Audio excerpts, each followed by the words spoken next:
তওবার দৃশ্যটা দেখতে আল্লাহ বড্ড পছন্দ করেন। বান্দা যখন ভুল বুঝতে পারে, মাথাটা নিচু করে চোখের পানি ছেড়ে বান্দা যখন কাঁদতে শুরু করে, এই দৃশ্যটা দেখলে আল্লাহ সহ্য করতে পারে না।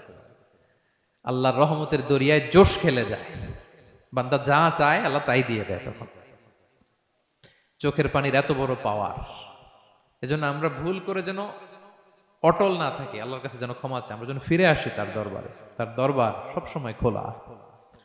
এবং তিনি এই তওবার বা ফিরে আসার দৃশ্যটা দেখতে কত পছন্দ করেন শোনেন। রাসূল সাল্লাল্লাহু আলাইহি ওয়াসাল্লাম বলেন, ওয়াল্লাযী নাফসি বিয়াদিহি, তার শপথ যার হাতে আমার আত্মা, লাউলাম তুযনিবু, তোমরা যদি ভুল না করতে, লা যাহাবাল্লাহু বিকুম, আল্লাহ তোমাদেরকে ধ্বংস করে দিতেন। ওয়ালা জাআ বিকওমিন, আল্লাহ এমন এক জাতি তৈরি করতেন, ইউযনিবুন, ওরা খালি ভুল করত, ফায়াস্তাগফিরুন, আর ক্ষমা চাইতো, ফায়াগফিরুল্লাহু লাহুম, আর আল্লাহ তাদের ক্ষমা করতেন।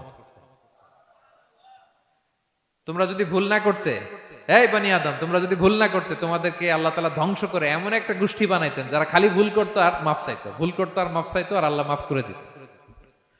সুবহানাল্লাহ বললেন না?